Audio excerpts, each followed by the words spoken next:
पिंडदान किसे करना चाहिए? माना कि एक बाप के 4 बेटे हैं, तो बताओ 4 बेटों में कौन सा बेटा पिंडदान करे? उत्तर दो। क्यों भैया? जोर से आप बताओ, आप बताओ। बैठ जाओ मैया, जल्दी शांति से बैठो, सबको वहीं बैठने दो। हाँ? चलो बताओ, 4 बेटा हैं किसी के, या 3 बेटा हैं किसी के, या 2 बेटा है किसी के, या 6 बेटा, तो बताओ पिंडदान कौन करेगा? जोर से। अब सुनो, परंपरा क्या है वो सुनो। परंपरा ये है कि यदि आप चारों भाइयों का चूल्हा एक है, बात समझो, चारों भाइयों का चूल्हा एक है, तुम संयुक्त परिवार में हो, चारों भाई एक चूल्हे की रोटी खा रहे हैं, तब तो 4 में से कोई एक बेटा कर ले, बड़ा पिंडदान कर ले, श्राद्ध कर ले, पोथी पाठ करा ले अपने माता पिता दादा दादी की, तो वह पर्याप्त है। लेकिन आप चारों भाई अलग अलग रहते हैं, चारों का चूल्हा अलग है, तो तुम चारों पर ही तो माँ बाप का ऋण है, तो बड़ा ही क्यों करे? क्या छोटा, छोटे को माँ ने मालिश नहीं करी क्या? क्या छोटे को दूध नहीं पिलाया क्या? क्या मझले वाले बेटे को माँ ने तेल मालिश करके उसके पसंद का भोजन नहीं कराया क्या? फिर चारों का चूल्हा एक है तो एक करेगा बड़ा, पर चारों अलग हो, चारों की रोटी अलग अलग बनती है, चारों अपना कमाते खाते हो, सेल्फ हो, तो फिर चारों को करना चाहिए। बड़ा भी करे, मझला भी करे, संझला भी करे और छोटा भी करे। फिर सबका धर्म है कि भाई चलो बड़े ने तो कर लिया, श्राद्ध कराया, भागवत जी के पोथी पाठ कराई, वो तो कर लिया, तुमने क्या किया? बड़ा ही करे तो फिर सारी संपत्ति बड़े को देते, तुम संपत्ति भी तो लिए हो बाप की।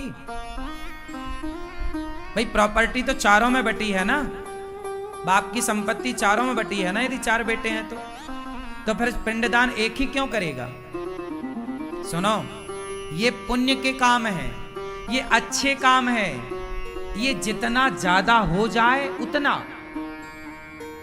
बला मत टारो कि यार तू करे या नहीं, नहीं, हमारा भी बाप है, हमारा भी तो था, हमारा भी तो ऋण है उस बाप का, माँ का, तो भाई ऋण है, चुकाओ। इसलिए आप कुछ ना कर पाओ तो अपने माता पिता को केवल एक भागवत जी ही सुना दो, भागवत जी के पोथी पाठ ही करा दो। अभी 26 तारीख से फिर भागवत जी के पोथी पाठ बैठेंगे, ताकि आपको ये श्राद्ध पक्ष में अपने माँ बाप के लिए कुछ करने का अवसर मिले। तो आप 26 सितंबर से भागवत जी के पोथी पाठ जो होंगे आप बिठाइएगा अपने माता पिता के नाम से। और सुनो, इन दिनों में क्या करना है वो आपको सुनना, और बड़ा बेटा हो या छोटा सबको करना है। संयुक्त तो हो तब कोई बात नहीं। अब ये देखो कि तुम्हारी रोटी एक चूल्हे में पकती है, 4 चूल्हे में, फिर करना क्या है वो मैं आपको बताऊं। आप कुछ विधान है, कुशा होता है, कुश, या नदियों में, तालाब में, जलाशयों में जाओ, आचार्य जी मिल जाएंगे, पंडित जी, वो तर्पण करा देंगे, श्राद्ध करा देंगे। घर पे ही आप ऐसा करो कि लोटा भर जल ले लो और अपने माता पिता के नाम से जल पितरों के लिए यहां से छोड़ा जाता है, ऐसे यहां से गिरता है पानी, है ना, तो अपने माता पिता के नाम का थोड़ा जल स्मरण कर लो माँ बाप का। यदि जैसे बाप जिंदा है ना तो वो बेटा नहीं कर सकता, यदि आपके पिताजी जिंदा हैं तो आपको नहीं करना कुछ।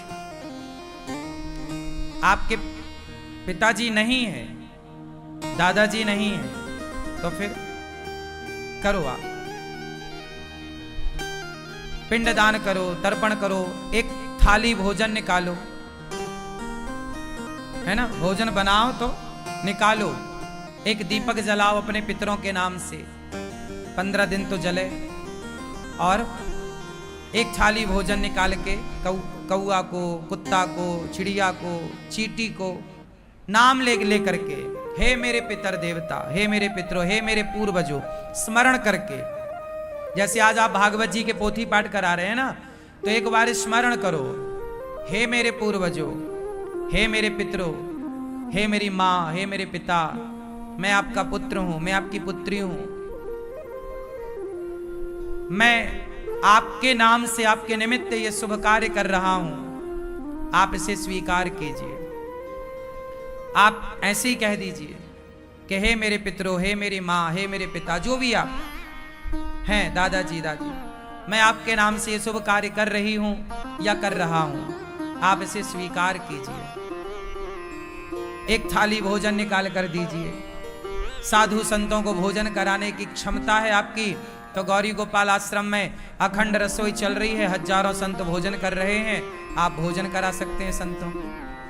कुछ भी नहीं है, आप भोजन भी कराने लायक नहीं है, तो आप इस समय ना चारा सब जगह मिल जाता है, एक मुट्ठी चारा उखाड़ कर, काट कर, एक मुट्ठी चारा भी आपने एक गाय को खवाया। हे मेरे पितरों, मेरे पास कुछ नहीं है, किसी ब्राह्मण को भोजन कराने की क्षमता, माना कि कोई बहुत गरीब है कि मैं किसी ब्राह्मण को भोजन भी नहीं करा सकता, मैं किसी को 4 रोटी भी नहीं दे सकता, तो हे मेरे पितरों, मैं आपके नाम से ये गौ माता को मुट्ठी भर चारा खवा रहा हूँ। तो गाय को चारा खवा देने से आपके पितरों को लगता है कि हाँ, मेरे पुत्र ने कुछ किया है, उससे भी उनका कल्याण हो जाता है। कुछ भी नहीं है, चारा भी आप नहीं खिला सकते, तो भी एक और सस्ता उपाय है, दक्षिण दिशा की तरफ मुंह करो, दक्षिण दिशा की तरफ मुंह करो और मुख करके अपने पितरों का स्मरण करते हुए केवल उनको याद करके भगवान का नाम लेकर 5 बार श्रीमन नारायण, हे श्रीमन नारायण, मेरे पूर्वजों को सदगति दो, हे श्रीमन नारायण, मेरे पितरों का उद्धार करो, मेरे पिता का, मेरी माँ का, मेरे दादा का, मेरी दादी का, मेरी नानी, मेरे नाना, मेरे परिवार का उद्धार करो, और केवल 2 आंसू बहा दो। यदि आपने दक्षिण दिशा की ओर मुंह करके अपने पितरों का स्मरण करके केवल पितरों के नाम से 2 आंसू बहाए, तो वह 2 आंसू से भी तृप्त हो जाते हैं आपके पितर। जो आपने 5 बार भगवान नाम जपा, उस 5 बार के नाम जप का फल उन्हें प्राप्त हो जाता। इसलिए कुछ ना कर पाओ तो ये जरूर करना, दक्षिण दिशा की तरफ मुंह करना, पितरों का स्मरण करना, पूर्वजों का, और भगवान नाम लेकर के और आंसू बहा देना, पितरों को याद करते हुए, ठीक है। वरना आप अपने माता पिता के नाम से इन 15 दिनों में कहते हैं कि आपके पितर बस आपकी तरफ देखते हैं टुकुर टुकुर। इन 15 दिनों में, वो साल में 15 दिनों के लिए वो आपके आसपास होते हैं, टुकुर टुकुर देखते हैं कि देखो सबका बेटा पोथी बिठाल रहा है, पिंडदान कर रहा है, श्राद्ध, मेरा बेटा क्या कर रहा है, मेरे बच्चे क्या कर रहे हैं, मेरे अपने क्या कर रहे हैं। इसलिए ये शुभ कार्य आप कर सकते हैं।